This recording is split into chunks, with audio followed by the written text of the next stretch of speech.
Hello and welcome. If this is your first time here, I'm Garth Allen. This is Racing News Now, and we're joined today by the now six-time winner in the 2021 ARCA Series season, Corey Heim. How you doing today, man?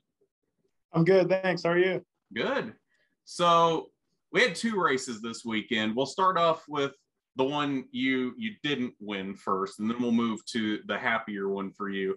So let's talk about Michigan first. That one, you seemed a little off all day, but you kind of came back there in that last run. And I think even there at the end might have been faster than the 18. What was the difference there at the end? Because it seems like you could make a run at him. And then I don't know if it was dirty air or what it was. You just couldn't quite get all the way to him. What was the difference there at the end? Yeah, I would definitely say dirty air.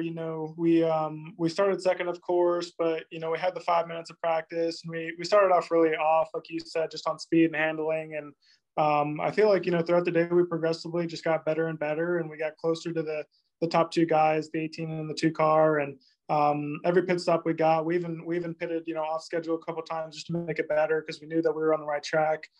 We just needed time to do it. We didn't have the 5 minute break, so we just had to take every opportunity we could to adjust on it, because we started off. But, like I said, we got better throughout the race. And by the very end, we were right there on speed. So we definitely made a couple runs of tie, like you mentioned. And the dirty air was definitely the main thing. Michigan, just a really high speed. And I wouldn't say single group racetrack, but you definitely have to be in the group with all the momentum. And by the end of the race, we're all kind of running the same high line. So had to just find speed elsewhere, and didn't have quite enough laps to kind of find where I wanted to go. And honestly, it took me until about 4 to go to finally realize like the bottom was the place to be. And then I made one mistake, with 2 to go, and I went to the top and kind of lost some of my momentum, and that was all said and done. So, overall, I guess we ended on a good note, but we definitely came a long way. So do you think if you had figured out that the bottom was the place to be there at the end, if you'd figured that out a few laps earlier, do you think you actually could have gotten him at the end? Could have got inside of him. It's definitely one thing to catch somebody in Michigan and another to pass them. So I feel like I could have maybe got inside of him, but just depending on the way the tie was gonna, drive me, when I was on his inside, would make all the difference in the world. And I'm sure he would have been really aggressive just because of the nature of winning races in ARCA at this point. And it's tough for sure. I think we definitely could have made a better run at him if I had figured that out earlier. But no one is to blame there but myself. So I just got to be better next time. So then we move on to Sunday, 2 days later, onto the Illinois State Fairgrounds at Springfield. Anybody that has paid attention to the dirt races over the past couple of years would know that you've been very strong in those races. Really should have had a chance to win this race last year. Unfortunately, got caught up in a mess late in that one. But I think it was very obvious very early on in the day on Sunday that you were going to be the guy to beat in this race. And that became even more obvious early in the race when you gapped the field so much in those early runs. But then disaster struck a bit. Talk us through the incident with the 11. What happened there from your perspective?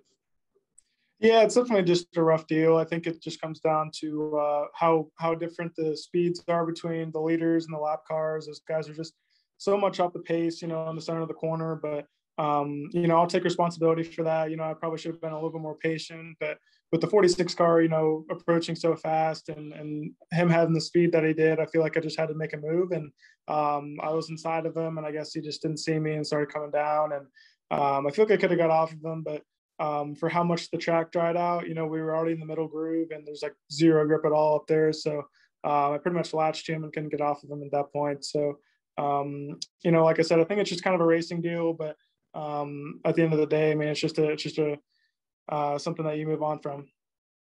So then we get to the second break, and you were, I believe, second at that point to the 46. You come down for your stops, and the 15 doesn't stop, which restarts you in third on the bottom, whereas you would have been on the outside, which had been at a major disadvantage all day restarting on the outside. Did you know that the 15 was not going to stop, or did that come as much of a surprise to you as it did to the rest of us? Honestly, I figured more cars would stay out than what did. I thought, last year, the race breaks fell in the same place, and we actually stayed out on the last race break, which is kind of what I wanted to do a little bit, this race. But from, I guess, what the tire wear looked like on our car specifically, we came in and pitted, which was a good call because at the end of the race, our tires were pretty worn out. So, I honestly was surprised when more cars instead. I had a fear of 2 cars staying out, and then we're fourth, and then we're like, double worse than we would have been if we had all pitted. So I wasn't surprised that 1 car pit, but I was honestly more surprised that more cars didn't pit at that point. So let's throw out a hypothetical here. Let's say the 15 does pit and you restart on the outside in second. Do you feel like you still could have won that race from the outside with as much of a disadvantage as the outside had all day? Yeah, I mean, for sure. We had a lot of speed in our custom Camry, and I think we could have performed in dirty air. It was definitely going to be tough, tougher than having clean air, of course, in the winter race. But I think with a good enough restart, you can really pinch the guy on your inside, and we had so much speed that I could have an opportunity to clear him out of turn 2, or maybe just get to his inside if I had just filled in behind him. So we had such a good launch in the restart zone and so much rear grip all day that I feel like we could have definitely made a run at it regardless of what happened. But we got the better groove on that restart and just took advantage of it. So with as strong as you were in this race, I think that obviously pencils you in as the favorite for DuQuoin in a couple of weeks. How excited are you to get to DuQuoin to do this dirt racing thing again in a couple of weeks? Yeah, I mean, for the speed that we had, it's hard not to be excited about it. The Venerated guys have always been really good at the dirt stuff, especially in the last couple of years. And, every race that we've done, which is only 2 so far, but every race we've done, we've had a lot of speed in the dirt stuff. So haven't been to DuQuoin with those guys yet, but I went there in 2019 and had a pretty good run, finished 3rd there. So going back there with those guys, it's going to be really exciting, and I'm looking forward to it. So now we skipped over the next race in talking about DuQuoin. Let's talk about Milwaukee here to wrap up a bit. I didn't look this up before the interview, but I feel pretty confident in saying that I'm going to guess you've never raced at Milwaukee, correct? Yeah, never been there. Nope. Okay. I didn't figure. I don't think anybody has for a while. So I'm assuming you put in a lot of sim time this week, whether that be the Toyota sim, iRacing sim, whatever that might be. What are you expecting from that race this weekend? Honestly, not sure. From the laps I've done in iRacing in Milwaukee, it just seems like it's really, obviously it's a flat racetrack. It's a pretty big, I wouldn't say big for ARCA, but it's a big racetrack in general. Really long corners. So I would expect the bottom groove to really be where to be this weekend.